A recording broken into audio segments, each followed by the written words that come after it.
Hi and welcome back. Okay, now we're going to talk about talismans and amulets. Now, there's a lot of confusion between the two of them, so I hope I can clear it up sort of quickly in my little video. There's a difference between the two, and a lot of people think they're the same thing, and they're not at all. An amulet is something that already has all the energetic qualities within it. There is nothing else that needs to be done. This is an amulet. This is a rose quartz bracelet. It is what it is. I know it's a crystal, I know it's really powerful and it's awesome. That's why I have it, and I've had it for ages. It probably needs to be restrung. A lot to be said there. I wear it a lot. But the energetic qualities, of course, of rose quartz are healing and love. That's what's within this. So when I wear this, that's what I'm looking for. That's what I'd like to happen. The word amulet means to protect, to something that has the energy within it for it to happen. So it is something I'm putting on for protection to make something happen as well. No one had to do anything. There was no ritual around it, nothing. That's it. It is what it is. Other things that are like that are four-leaf clovers, lucky rabbit's foot's not really into those, symbols. They are amulets. That's it. This is what it is. I'm wearing this because of it, and we wear it, put it in our pocket. Lucky coins, all those sorts of things, lucky t-shirts, that can be an amulet. You know, it's something that we have, or history has, put a reference to it and attached to it, that this thing will bring these things to us. Now, a talisman is very, very different. A talisman is something that is created. And I know people say to me, oh, I've seen all these little squiggly writings, and people say they're talismans, but isn't a talisman an object? It's both, okay. A talisman, quite simply, and the word is derived from lots of different languages, and the word always comes back to the same sort of meaning, is to create. So it is to create something, to create and to change, to want to change something. So it's very much about magic, isn't it? So it is to create something in order to change something. So instead of having something that, like an amulet, we wear to bring us something, we're actually wearing or having something within us that is going to bring about a change, and it's something that is created. So that when people see the talismans, the writing, and people wear those little things sort of engraved on discs and things, or on little pieces of paper even, and I'll give you some links to find out more about those, that is a creation to bring about change, magically bring about change. And it would be also, this is part of talisman work, created in ritual. So it can be magic, can be blessings. There's no particular, it doesn't have to be a particular faith, but there needs to be ritual. There needs to be some sort of magic and change happening, and very purpose driven, and preferably very personal as well, so the person connects into it, in order for that to happen. It's very important with talismans also that you do a blessing or a ritual of some sort, so that you can bond with it afterwards if someone else has made it as well. So you can connect with the energy that it was created for, and then connect with it further by then consecrating, bonding, blessing for yourself as well. So they're the sort of differences, if that makes a little bit of sense. So it's about, and yes, I was just thinking to myself, because people ask me this all the time, if I've got an amulet, can I make it into a talisman? Oh yes, I do that myself all the time.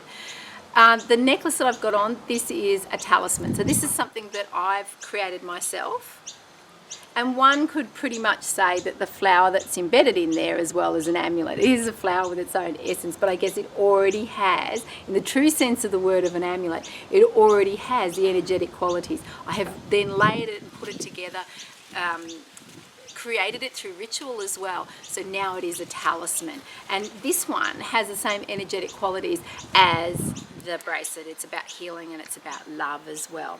Things that I've got here so this is a talisman that I've created. So that's with a fairy, and it's got rose quartz. I've got a rose quartz day today, haven't I? So that's put together. There's symbolism in that. The fairies, the wings, you know, the little tiny beads as well, which sort of, to me, they emulate starlight. So they are all symbols put together the same way as the talismans that are written out in little letters and numbers as well.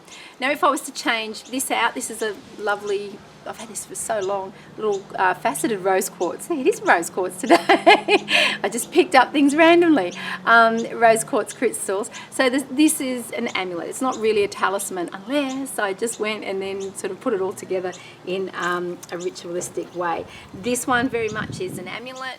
I picked this up when I was overseas last year in London at a flea market, and I thought it was really lucky because the place that I saw it at meant a lot to me at the time. So I feel like that's a really lucky sort of piece.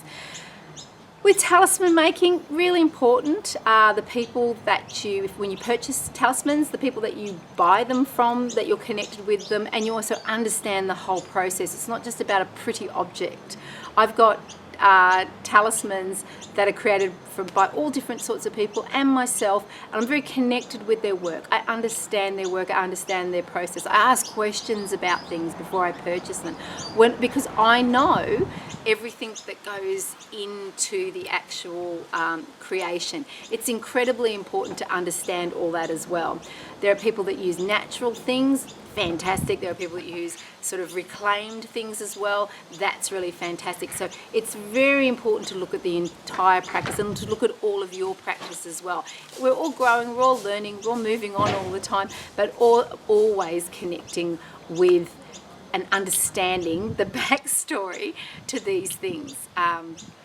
Make sure that you then connect with things that are right for you, I guess, and that will work with you, and you can understand their place within your journey as well once you understand the creator's practice a little bit deeper.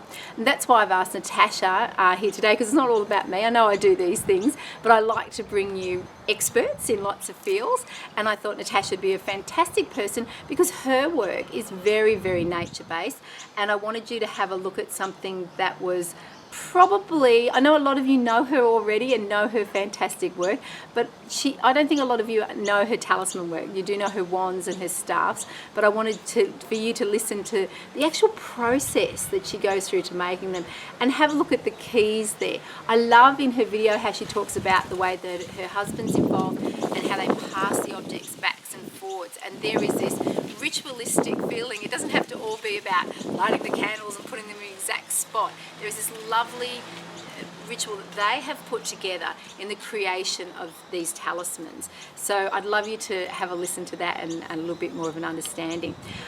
I think I might leave it at that.